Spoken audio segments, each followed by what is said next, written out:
Labrīt. Nu, mostamies kalnos pie Branko. Nu, principā esam gatavi ceļam, motocikli sagatavot, paši jau ģērbjamies. Taču saimnieks diemžēl neļauj. Viss pirms brokastis un tikai tad drīkstot turpināt ceļu.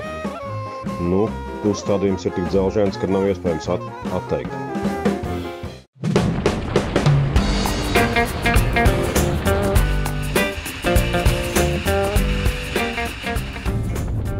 Esmu atpakaļ uz tetu. Visi ceļi atrodas ļoti augstu virs jūras līmeņa. Brīžiem šeit esam pat virs 2000 metru atzīmes. Sajūtas ir reālas, adrenalīns kūsā, motora rūts, riepas dils pret asajiem akmeņiem un ceļš turpinās. Un pagarām turpinās tikai augšup. Nu, diena izskatās būs ļoti interesanti.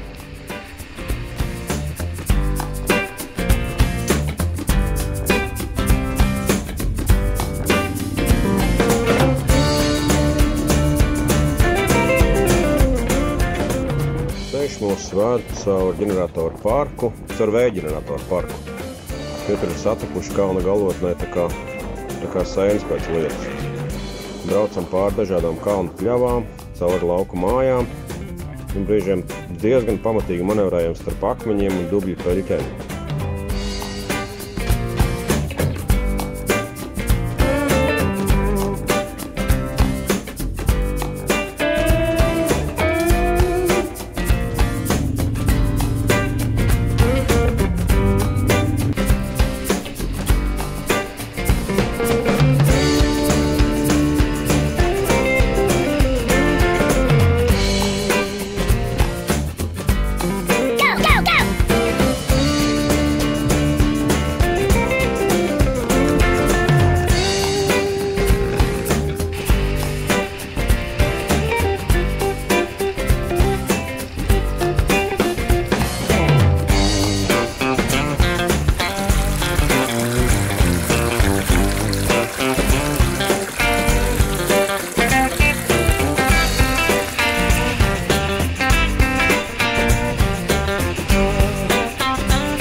Šodienas mērķis nonākt Dumidoru parkā un apskatīt Tara kanjonu. Tara kanjons gan ir prom no tetas, bet tas ietilpst mūsu sastādītajā maršrutā un noteikti vēlamies tur nonākt. Mēs sasniedzam Tara kanjonu, kas ir tāds diezgan populārs un apmeklēts turistu galamērķis.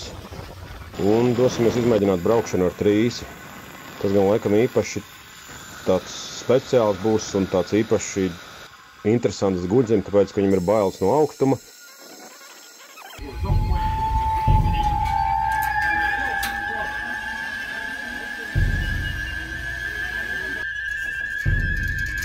Viss ir par baiļu pārvarēšanu. Guzis šajā braucienā pārvarējis vairākas braukšanas par Kalīnas malu. Nu, viņš iet uz nākamo levelu. Nu. Turam īkšķus. Jā, laidi. Hei, Guzi!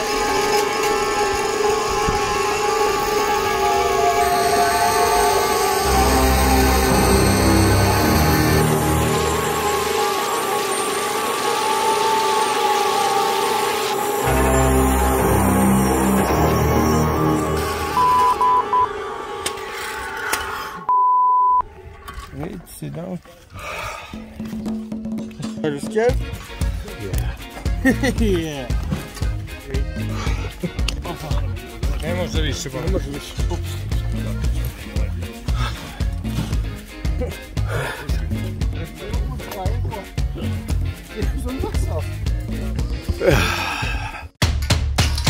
Može. Aiziet, daktar!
vakars. Saprotam, ka laikam nekur īsti šodien tālāk neaizbrauksim un arī nav jau baigi kur steigties. Apmetamies Dumidoru parka pašā centrā. Pavadīt ar atmiņām un piedzīvojumu bagāta diena. Nu, dosimies vakariņās un pie miera. Kad KTM 990 ir pa jaudīgi, tad ir jāņem kaut kas viss mazāks.